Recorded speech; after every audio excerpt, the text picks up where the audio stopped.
The Wealth of Shadows, Part 2. The journey from Lagos to the ancient city of Ibadan was filled with tension. Nnamdi and Adaora sat in the backseat of a black SUV, the cityscape of Lagos fading into the distance as they drove toward the place where they hoped to find answers. The air was thick with unspoken fears and the weight of the unknown. Nnamdi's mind was a whirl of thoughts, regret, fear, and the desperate hope that they might find a way to end the curse that bound him to the serpent. Adaora, sensing Nnamdi's turmoil, reached over and took his hand. Her touch was warm, comforting, a reminder that he wasn't alone in this fight. She had revealed herself as a daughter of the gods, a being of immense power, and yet she remained by his side, determined to help him break free. "We'll find a way, Nnamdi," she said softly, her voice carrying a strength that made him believe in the possibility of salvation. Their destination was an old shrine located deep in the forests outside Ibadan, a place said to be one of the last strongholds of ancient knowledge. The shrine was guarded by an elderly priestess named Aya Age, who was rumored to possess wisdom that stretched beyond the realms of the living. If anyone could help them, it would be her. The sun was beginning to set as they arrived at the edge of the forest. The trees loomed tall and ancient, their branches intertwining like a web of secrets. The driver, a man loyal to Nnamdi, hesitated as they prepared to enter the forest. "Are you sure about this, sir?" the driver asked, his voice tinged with fear. Nnamdi nodded, trying to hide his own apprehension. "Wait for us here. We won't be long." With a final glance at the driver, Nnamdi and Adaora stepped into the forest, the path ahead barely visible in the dimming light. The air grew cooler, and the sounds of the city faded, replaced by the whispers of the trees and the rustling of unseen creatures. As they walked deeper into the forest, the path became narrower, overgrown with vines and thorns. The atmosphere grew heavy, as if the forest itself was alive, watching them, judging them. But Adaora's presence was a shield, her divine aura keeping the darkness at bay. Finally, they reached a clearing where the shrine stood. It was a simple structure, made of weathered stones and ancient carvings, but it radiated a sense of power that was undeniable. At the entrance stood Aya Age, a small, frail-looking woman with skin as dark as the night and eyes that glowed with a light of their own. She wore a robe of deep blue, adorned with symbols that Nnamdi couldn't decipher, and carried a staff topped with a crystal that shimmered in the fading light. "I have been expecting you," Aya Age said, her voice surprisingly strong for someone of her age. Nnamdi and Adaora exchanged glances. "You know why we're here?" Adaora asked, stepping forward. Aya Age nodded, her eyes never leaving Nnamdi. "The serpent's mark is upon you. I can feel its presence, the darkness that clings to your soul. You seek to break the covenant." Nnamdi swallowed hard. "Yes. I made a terrible mistake. I need to end this." The priestess tilted her head, her gaze piercing as if she could see into the very depths of his soul. "Breaking a covenant with the underworld is no simple task. It requires a great sacrifice, one that may cost you more than you are willing to give." Nnamdi's heart sank at her words. He had been prepared for difficulty, but the thought of more sacrifice terrified him. He had already lost so much: his peace, his freedom, and now, possibly, his life. "But there is a way," Adaora pressed, her determination unshaken. Aya Age turned to Adaora, her eyes softening slightly. "You, daughter of the gods, have a role to play in this as well. The bond between Nnamdi and the serpent is strong, forged in blood and shadow. To break it, you must enter the spirit realm, where the serpent's true power lies." "The spirit realm?" Nnamdi repeated, a shiver running down his spine. The spirit realm was a place of danger, a world where the living had no control, where the rules of the physical world no longer applied. "Yes," Aya Age confirmed. "In the spirit realm, the serpent is at its most powerful, but it is also where it is most vulnerable. There, you must confront it, sever the bond that ties you together, and reclaim your soul." Nnamdi's mind raced. The idea of entering the spirit realm, of facing the serpent in its true form, was terrifying. But what choice did he have? If he did nothing, the serpent would eventually destroy him, and possibly Adaora as well. "What do we need to do?" Adaora asked, her voice steady. Aya Age led them into the shrine, where a small altar stood at the center, surrounded by candles that flickered with a strange, otherworldly light. The walls were covered in symbols and inscriptions, each one a piece of the ancient magic that filled the air. You must perform a ritual, the priestess explained, placing a bowl filled with herbs and oils on the altar. This will open the gateway to the spirit realm. But be warned, the journey is perilous. The spirit realm is a place of shadows and deception. The serpent will do everything in its power to prevent you from severing the bond. Namdi took a deep breath, trying to steady his nerves. He had faced challenges before, but this was different. This was a battle for his very soul. He looked at Aurora, drawing strength from her unwavering determination. She had risked everything to help him, and now they were about to face the greatest challenge of all. Aya Age began the ritual, chanting in a language that Namdi did not understand. The air in the shrine grew thick with energy, the walls seemed to close in, and the light from the candles flickered wildly.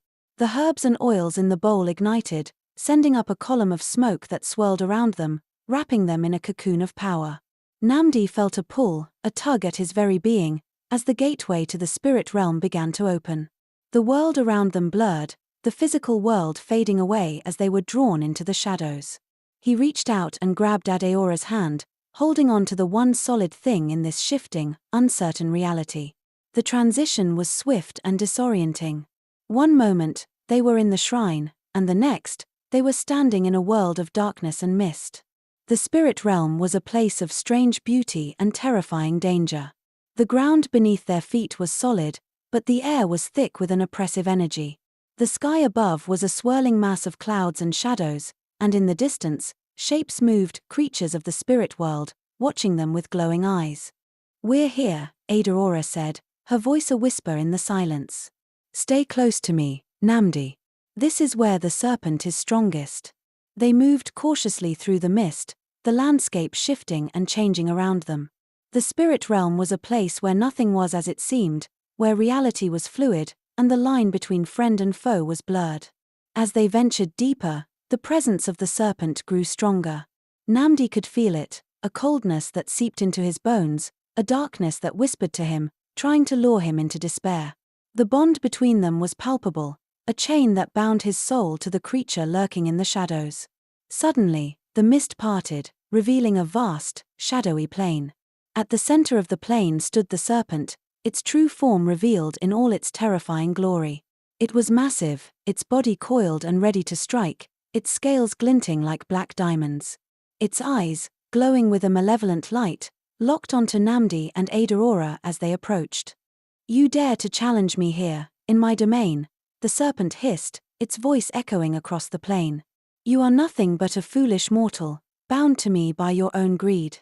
Namdi's heart pounded in his chest, but he stood his ground, Adeora's hand still in his. "I made a mistake," he said, his voice trembling but resolute. "But I won't let you control my life any longer. I'm here to end this." The serpent laughed, a sound that sent chills down Namdi's spine. "End this? You are bound to me, body and soul. There is no escape." Aurora stepped forward, her divine energy flaring as she confronted the serpent. "You have no power here that we cannot challenge. The bond may be strong, but it is not unbreakable." The serpent's eyes narrowed, its body tensing as it prepared to strike. "You think your divine blood can save him? You are as foolish as he is." Before the serpent could attack, Aurora raised her hand, summoning a shield of light that enveloped them both.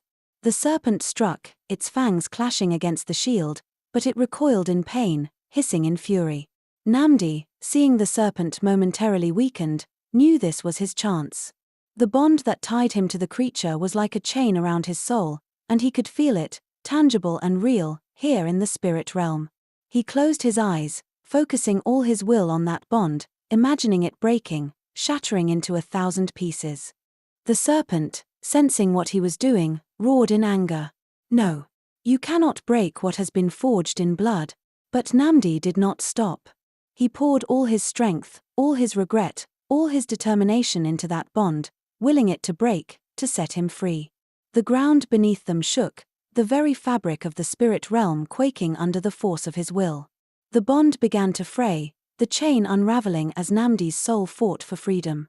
The serpent writhed in pain, its body thrashing as the connection between them weakened. But just as the bond was about to break, the serpent unleashed a final, desperate attack.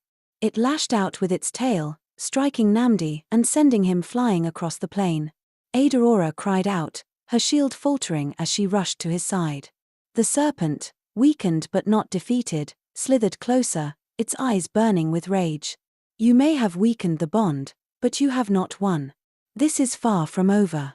As Namdi struggled to his feet, blood trickling from his mouth, he knew the serpent was right. The bond had been weakened, but it was not broken.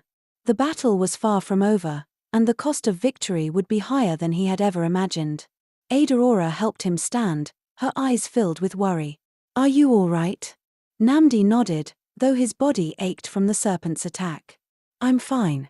But we need to finish this. Aurora looked at the serpent, now circling them, its movements slow but deadly. We will. But not here. We need to return to the physical world. There is one final step we must take, one last ritual that will break the bond completely. Namdi nodded, trusting her completely. Together, they focused on the gateway that would take them back to the shrine, back to the world of the living. The spirit realm began to fade, the shadows receding as they were drawn back into the light. As they returned to the shrine, they found Aya Age waiting, her expression grave. The bond is weakened, but it is not yet broken. The final ritual will require the greatest sacrifice of all. Namdi's heart sank at her words. He had come so far, fought so hard, and now he was faced with the ultimate price. But he knew there was no other way. The serpent's grip on his soul had to be severed, no matter the cost. What must I do? He asked, his voice steady, though his heart was heavy. Aya Age looked at him with sad eyes. You must give up the very thing that binds you to the serpent, the wealth, the power, everything that you gained from the covenant. You must willingly return to the life you once knew, a life of simplicity and humility. Only then will the bond be broken, and your soul be free. Namdi felt the weight of her words settle on him like a stone. He had dreamed of wealth for so long, fought for it, sacrificed for it. But now, faced with the true cost, he knew what he had to do. I will do it, he said, his voice filled with resolve. I will give it all up. Aya Age nodded, her expression approving. Then the final ritual will be performed tonight, under the light of the full moon. Prepare yourself, Namdi. This will be the most difficult challenge you have ever faced. As the night fell, and the full moon rose high in the sky, Namdi and Aurora prepared for the final ritual. The air was thick with tension, the weight of the moment pressing down on them. The serpent, though weakened, was still a threat, and the final battle for Namdi's soul was about to begin. But as they stood together in the shrine, ready to face whatever came next, Namdi knew that he was no longer the man he had once been. The wealth, the power, the ambition, they were all meaningless now. What mattered was his soul, his freedom, and the love that had guided him through this dark journey. The ritual began, the chants of Aya Age filling the night air, the flames of the candles dancing in the wind. Namdi closed his eyes, ready to face the final test, ready to give up everything for the chance to be free. But as the ritual reached its climax, the serpent struck one last time, its fury unleashed in a final, desperate attack. The shrine shook, the flames flickered, and Namdi felt the darkness closing in. And then, everything went black. To be continued.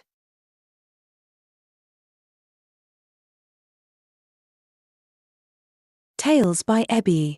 The Wealth of Shadows, Part 3. When Namdi opened his eyes, he found himself lying on the cold, hard floor of the shrine. The flickering light from the candles cast eerie shadows on the walls, and the air was thick with the lingering scent of burning herbs.